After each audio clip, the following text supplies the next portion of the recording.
Thank you all for coming to listen to a talk on fake news. How many of you have, in the last 6 months, read an article in the Wall Street Journal? Oh, cool. Okay, great. So I won't introduce the company I work for. I'll get straight into the talk. I do want to thank some of my colleagues at the Wall Street Journal, Francesco Marconi and Till Dalrup, who have done a lot of research on this topic, and also Daniel and Patty from Applause for being so helpful in putting this together. So fake news is a phenomenon that has been around for a while, but these days you hear about it a lot more. And my talk is focused on something even deeper, deepfakes, which has to do with artificial intelligence and creating fakes of a kind that we've never seen before. In fact, it is so troubling and dangerous for our society that you could think of it as information warfare. A lot of things are changing in the media industry, and we're dealing with a lot of these things. So let me start with first a demo. Hi everybody. This night I am happy to share with you a small announcement about a cool startup called Lyrebird. They launched today their website where you can create a digital copy of your voice. They only need you to record 1 minute of audio. This is just the beginning, and they are working hard to improve their results. They want to use this technology to change the life of everyone that lost their voice to a disease by helping them recover this part of their identities. Let's help them achieve this goal. You can help them testing their software and sharing this video with your friends. So for those of you who saw that video and thought, well, I could tell that maybe the voice was a little bit metallic, there are many other examples, and this is one of the earlier ones that are really getting more and more advanced. It's harder and harder to tell. And if you observed President Obama's facial expressions that accompanied the video, we're not far from these videos being really indistinguishable from the real thing. So, and originally I was planning to have a lot more videos. There are some very entertaining examples. Some I could include in a presentation, in a professional audience, many of where, as you could imagine, I cannot, because this deepfakes technology, like many technologies, emerged in the porn industry as well. If you want to look up deepfake videos, look them up on YouTube. There's some fascinating examples of what can be done. So let me start by defining what deepfakes are. So it happens when videos, images, or audio files are altered with the help of artificial intelligence, and specifically deep learning and machine learning technology, to create images, videos, all these things, and basically duping us into believing that they are real. There are many applications for this, for the villains who are out there. They can be used to place politicians in meetings with terrorists, with foreign agents, criminals. They could be used to show soldiers committing war crimes on civilians. They can be used to create videos or audios of heads of state thinking about declaring war on other countries, CEOs trying to indulge in nefarious activities. And all these things, there are examples of this out there already. They can also be used to harm news organizations like the company I work for by undermining our trustworthiness in two ways. One, we might end up publishing fake videos or audios if we are not careful. And two, we may report on stories based on fake information, which significantly hurts the credibility of a media organization. So that's definitely dangerous, not only for media organizations and for society, but it's also dangerous for democracy as a whole. And speaking of the dangers, another danger for journalists is that these days, as you've seen in many walks of life, personal attacks are becoming more common. So people could create fake videos and fake stuff and personally go after journalists and the people working for media companies, further compromising the trust that is required in media companies for society to work well. So this is certainly a significant threat to this world.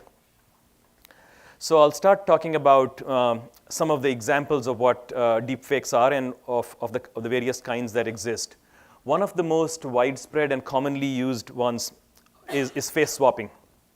And it used to be pretty advanced and difficult to do in the past, but now there's a program called Fake App. You can check it out online, which makes it very easy to produce a realistic looking face swap. So basically what you do is you take a whole set of images taken from different angles of a person, and then it'll take a video, and there are examples of, for example, Nicolas Cage appearing in many movies where he didn't appear in the roles of both men and women. You'll find amusing videos like this. But basically what it does is it puts up someone's face there, and of course there are other industries where this has also been used to people's disgust, where someone's face was superimposed on somebody else's body. But what's scary about things like Fake App is that the tutorial to learn the basic application of how to do this takes about 12 minutes. So the average layperson can create deepfakes, which are pretty compelling. And in fact, in 2016, the film crew of Star Wars Rogue One presumably spent several thousand, tens of thousands of dollars, expensive hardware, machines, to superimpose a young Carrie Fisher's face on another actress's body. That's the image on the left. And in 2018, Fake App users did the same thing, the image on the right. And when you look this up online, the difference is minimal. It's really hard to tell. So what was only accessible to expensive hardware, Hollywood studio kind of budgets, is now doable by a lot of people. So that's one example. Lip syncing from audio, that's another one.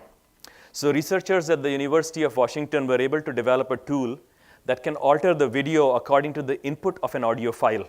So what it'll do is it'll convert files of an individual speech into realistic facial expressions and mouth shapes and movements, and that can be grafted onto another person speaking. So again, something else to look up. It's pretty entertaining to look at this. And the way it works is that it'll take the input audio and then figure out using what's called a neural network. Basically, you could think of it as a synthetic brain, and figure out accordingly how somebody's lip movements and other things should change and make them say something completely different. An example of this was when President Barack Obama was interviewed in a talk show interview. And that recording was taken and merged with the footage of him speaking at the White House. And it made it look like all the things he said in this completely different interview was stuff he was saying at his White House speech. So that's one example of what can be done with this. And facial reenactment, another form of deepfake, gets even more interesting and complicated. What this does is it transfers the facial expressions of one person in the source video into the facial expressions and speech of somebody else in a target video.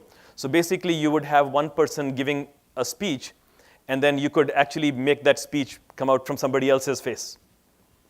So what's scary about that is that the way it works is the algorithm traces the source actor's face, detects movement, smiles, raised eyebrows, lip movement, all the kind of things on one's facial expressions, and then adjusts all these things on the target video person's face accordingly. It's very hard to tell with the naked eye.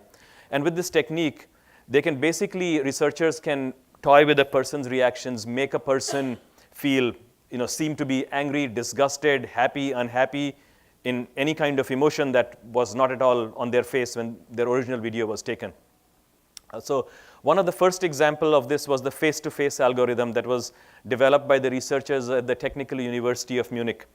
The newest generation of this technique is called deep video portrait. And what that one does is that the system detects not only the face, but the entire body and the limbs of the person. So there are videos you can watch online where it's basically taken one person's body standing up like this, then another person is doing all kinds of funny things, contortions with their body, and it makes this other person seem that they are doing all these things. So it not only manipulates the video of their faces, but their entire body is doing things that this person was not doing. So again, has all kinds of scary implications. And the tool was developed by a team of scientists from France, Germany, UK, the US. And what's scary is that the results are strikingly realistic. But that's not all.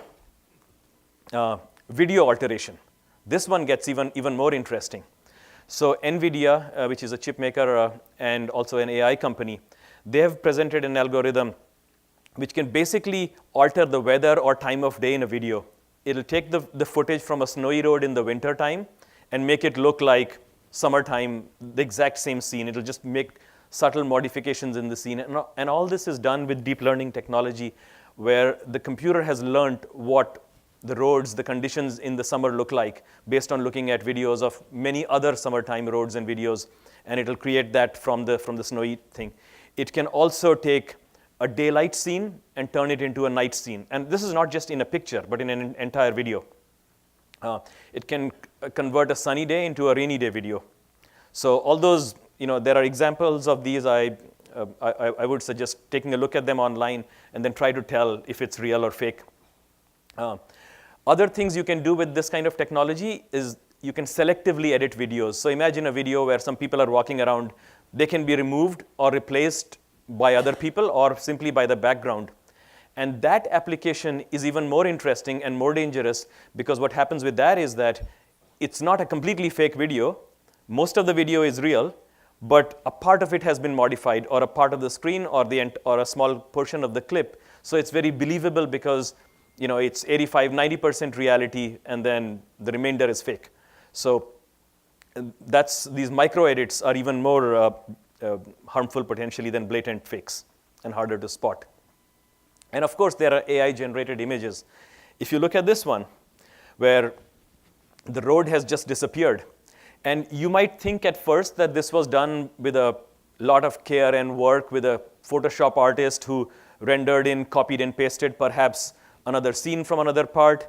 But no, actually this is just a few clicks using advanced AI software that figures out what, if you were to get rid of the road, what the landscape or other things may look like.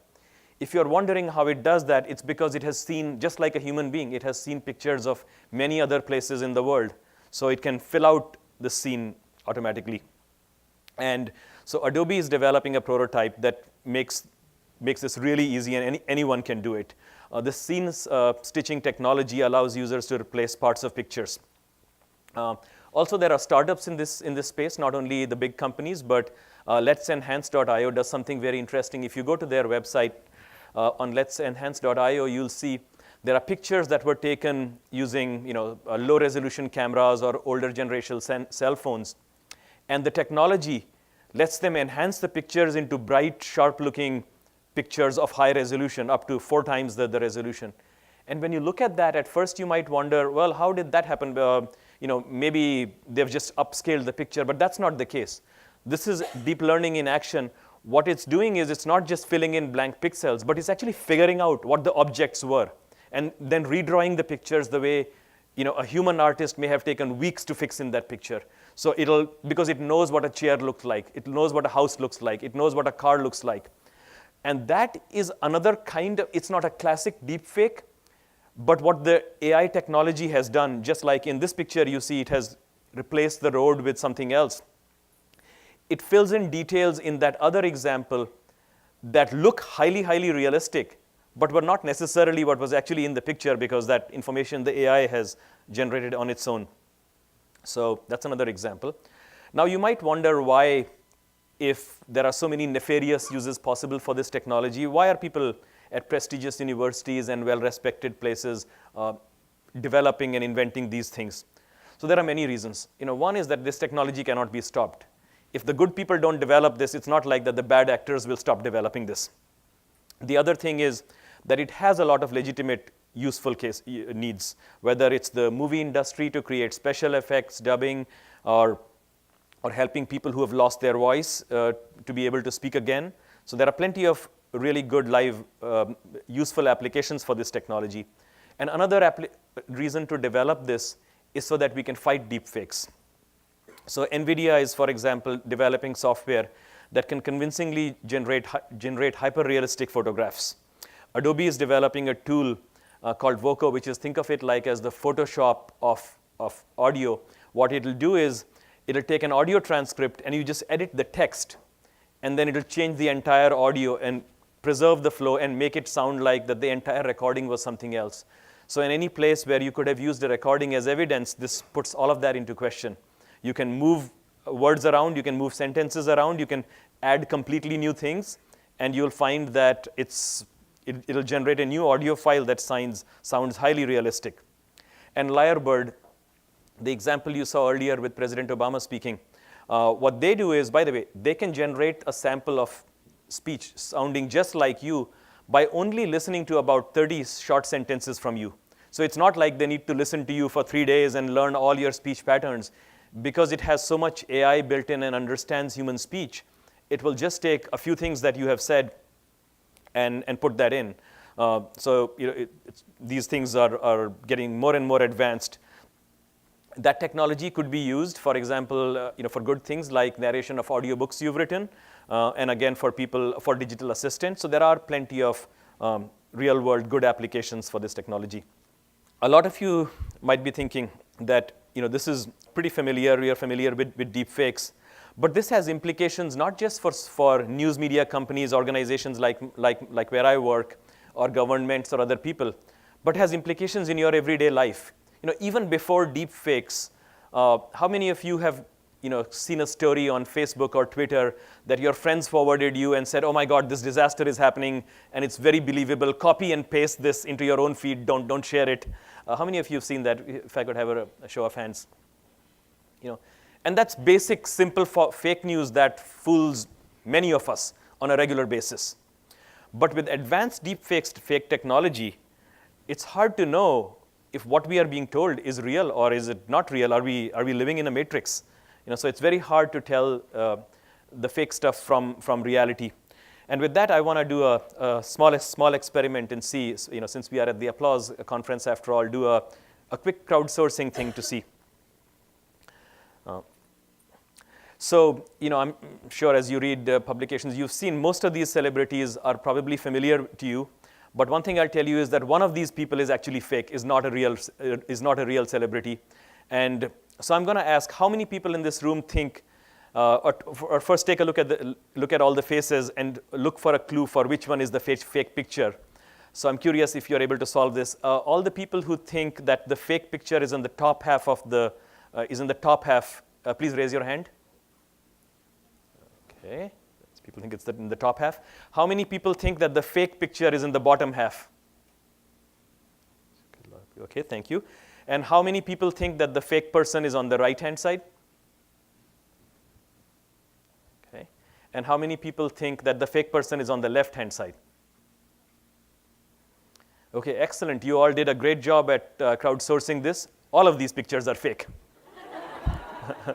And it's pretty hard to tell. And these are just pictures. It goes on into videos as well. So you'd be wondering, I talked a little bit about how deepfakes are created. I'll tell you a bit more. And it's very exciting how deepfakes are created. So one of the methods that was pioneered by a Google researcher called Ian Goodfellow is called generative adversarial networks. And while that name for neural networks is complicated, it works in a very cool cat and mouse kind of way. So there is one neural network, think of it as a highly advanced super brain, that is called the generator. And there is another neural network, which is also super smart, is called the discriminator. So what the generator does is it creates a fake image, or a fake video, or a fake audio, whatever, name it what it'll be. And the discriminator tries to use all its smart in detecting whether it's actually fake or not, and assigns it a confidence score. So then the generator tries again. And they keep working like this the same way modern software can learn to play chess on its own, like Google's DeepMind can learn to play using deep learning, reinforcement learning, gets really smart, learns how to play chess or Go or any of these games by just playing against itself. In this case, these two adversarial networks working iteratively until finally the generator generates a fake, which the discriminator is not really able to tell with any level of significant confidence that is a fake. And then you have a deep fake that is generated. So that's how they get smarter and smarter. So in the beginning, it may create something.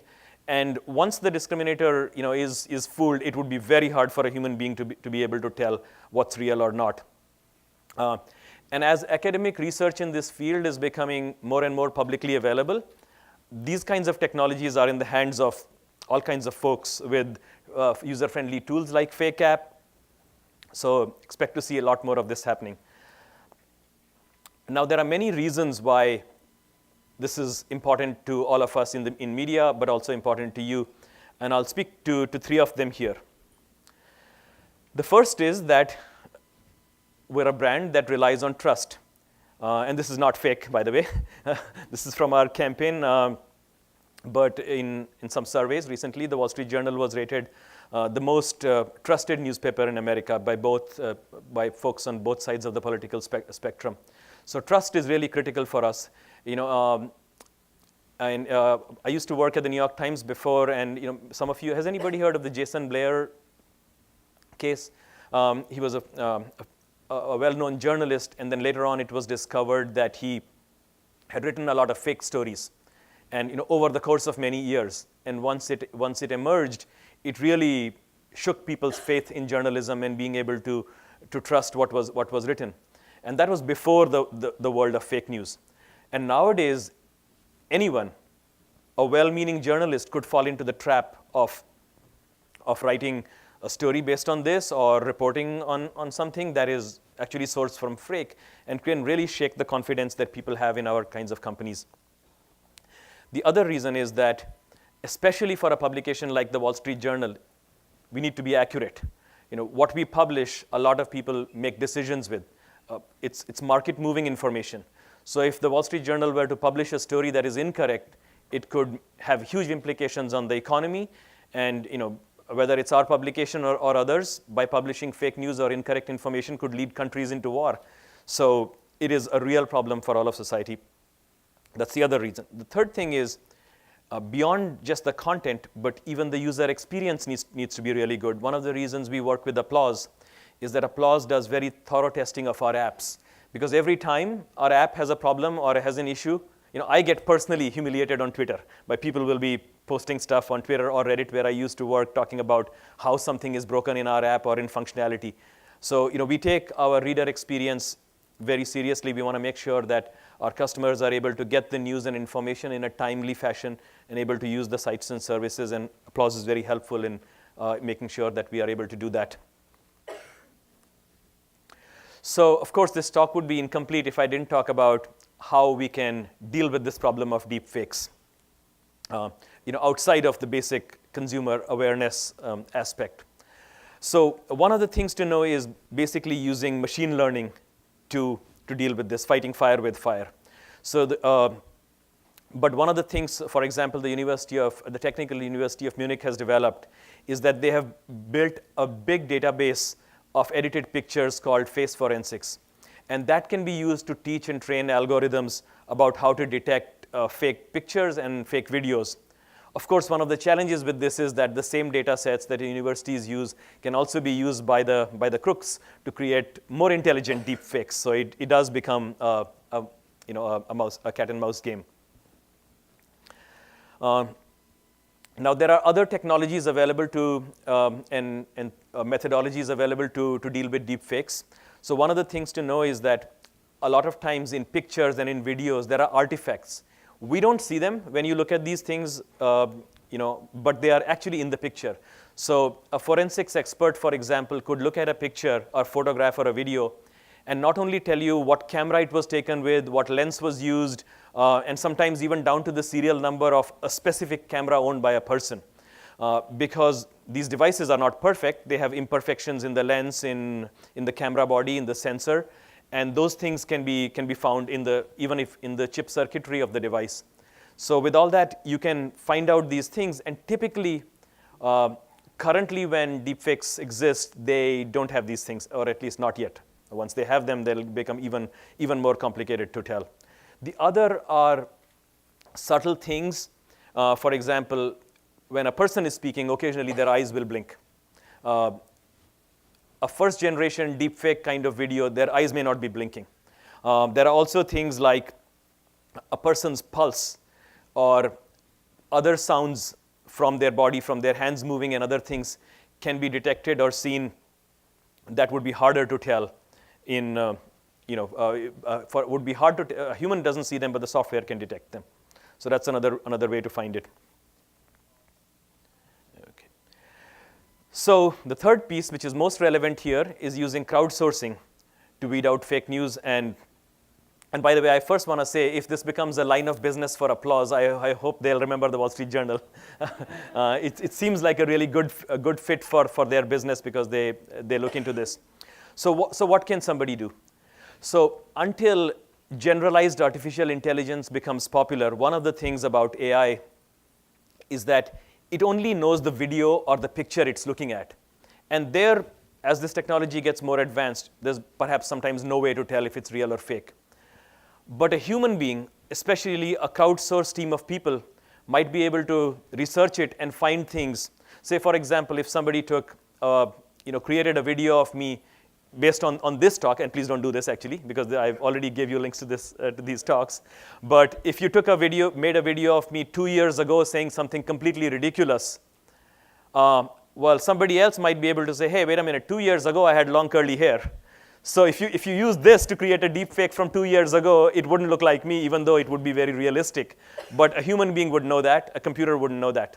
So there are things like that. If somebody's appearance changed, if they went on a diet or they gained weight, all these are things that a team of human beings and smart crowdsourcing people would be able to do. So what could they do? They could look at each video with a healthy dose of skepticism. They could examine the source. They could look at, what's in this video? Does it really consistently match the rest of what I know about the world? They could look at the video and try to find online original source videos from which this could have been generated, or pictures. So all that kind of stuff, a computer wouldn't be able to do. And so looking for it elsewhere online, finding out, looking at slowing down the footage, looking for blinks. So basically the answer to fighting deepfakes is not just using technology or just using humans, but is using this augmentation of artificial intelligence and deep learning along with the crowdsource model from a company like Applause. And that would be a great partnership for organizations like ours. The same way our engineers do the best they can, but they don't go looking for bugs in every part of our application. That just wouldn't be scalable. We work with Applause to help us find those issues. The same way our journalists could focus on doing the best work they do, and a company like Applause could actually crowdsource and research all these details for us. So there has been progress. Many companies at times have been able to identify and deal with deepfakes. We are currently working in a research partnership with Cornell University, where we're looking at more interesting ways to deal with this issue. So with that, I will give it over to any questions people may have. All right. Thanks, Rajiv. That was great. We got time for just a couple of questions. Anybody have one out there? Yes, sir. Hello. You said it takes a couple of clicks now to fake a video, fake a sound, fake an audio. Yeah. You haven't explained how long it takes to ensure that a video, an audio, or a picture is accurate, and how do you deal with this in your world, which is turned into a daily or an hourly or a minute fight to get the news out there? That is an excellent question. And the answer is that yes, these things are easy to do, but how long it takes to detect completely depends on the circumstances, because unfortunately, there are no tools available. Like there are tools available where I can go and generate a fake image or a fake video, but there is no tool where I can upload a video and say, hey, tell me, maybe this is a business somebody could create. But there isn't a tool available right now where you could just tell me if this is fake or not. There are methodologies, practices. So it really is a case-by-case thing. So there is no short answer. It might take a short while. It really needs intelligent human investigation and analysis and looking at it both using machine methods as well as human methods to tell you. So yeah, there's no fixed time.